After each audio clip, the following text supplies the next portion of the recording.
Hello, and welcome to my operator guide for Clash. This is one of a series of short videos that will help you get the most out of each operator in Rainbow Six Siege. Clash is a 1-speed, 3-armour defending operator from the United Kingdom's Scotland Yard police force.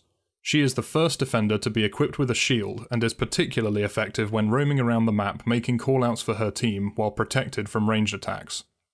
It is easy to make a comparison to Montagne, but Clash does play very differently, as her shield has a different function and she is slightly more vulnerable when she is on her own. Clash's unique gadget is the CCE shield. This riot control device offers Clash complete protection from bullets and explosives in front of her and provides great visibility as it is almost entirely transparent.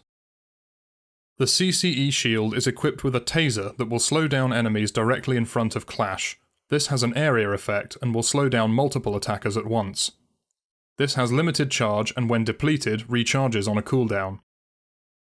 Unlike Montagne and other shield operators, Clash cannot use her sidearm with her shield equipped and must instead place it on her back to be able to draw her weapon. The shield cannot be destroyed but can be knocked aside slightly by a melee attack.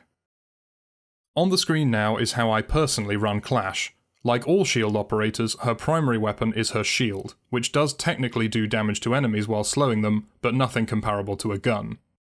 She has a choice of 2 secondary weapons. I personally use the P10 pistol as it has decent stopping power and when equipped with a muzzle brake can be fired rapidly with great accuracy.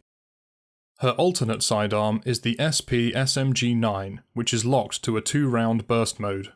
The fire rate is high, so the 2 bullets will almost always land in the same place, but to me it feels slightly awkward to use compared to the more predictable pistol. However, this is down to personal preference and you may learn to love this slightly unusual SMG.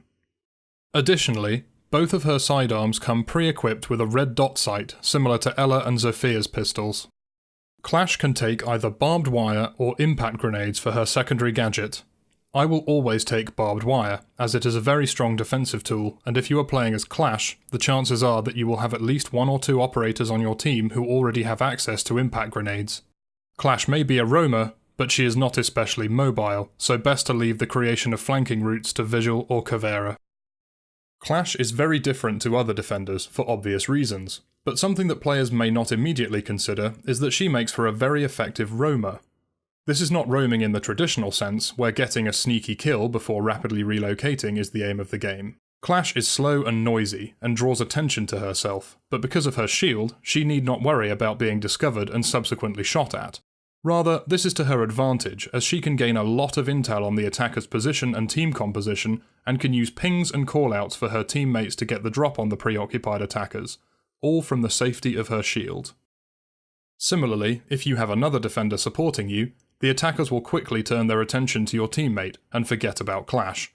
This can allow you to quickly switch to your sidearm and take them down while they are worrying about your teammate. I would not recommend using Clash alone, but if you do find yourself against a lone attacker without any backup of your own, you can slow down the enemy while they shoot at you and wait for them to reload. Once they are out of ammo, you can switch to your sidearm and rush them. This tactic is made easier by the lack of an obvious sound cue that Clash has switched weapons, which allows you to surprise an attacker who may feel safe to reload, and will not expect Clash to push them without her shield up. I have found this tactic to be effective early in Operation Grim Sky, but I imagine attackers will not fall for this for very long, especially in the higher ranks. Clash can also be used as a means of entry denial closer to the objective. She can stand in windows to stop attackers from vaulting and rappelling. She can also be used to stand close to a thermite breach and zap enemies that approach her, allowing your anchors on site to take them out. Clash works best when she is roaming around the objective accompanied by a strong roamer such as Vigil, Jaeger or Ella.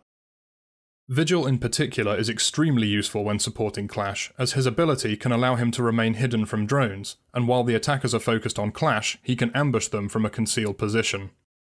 Clash also works well with Echo, who can follow her around with one of his yokai drones and concuss any enemies that are caught in Clash's slowing effect. This can allow Clash to switch to her sidearm to deal with the attackers herself, or allow a teammate to kill the enemies who are now both slowed and concussed. Clash can be most readily countered by Blitz.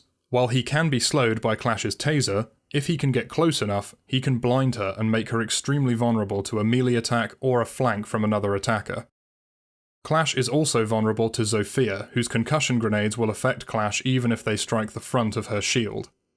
This can leave Clash disorientated and less able to relocate or switch to her sidearm to go on the offensive. Clash is also vulnerable to flashbangs and smoke grenades, which limit her utility and prevent her from pushing attackers. She is especially weak to frag grenades, and if these are thrown behind her, she will have difficulty in escaping the blast, especially if she is being pushed by a coordinated team. Clash brings a huge change to the defending team, and her role as a 3-armor roamer is unique. I am sure that players will quickly adapt to dealing with her, but at the time of recording, she is proving to be a nightmare for attackers who don't know what to do when they see her standing at the other end of a corridor. That concludes my Clash operator guide. I hoped you enjoyed learning a little about Siege's newest shield operator, and remember to leave a like and subscribe to my channel if you would like to see more. Thank you for watching, and have a great day.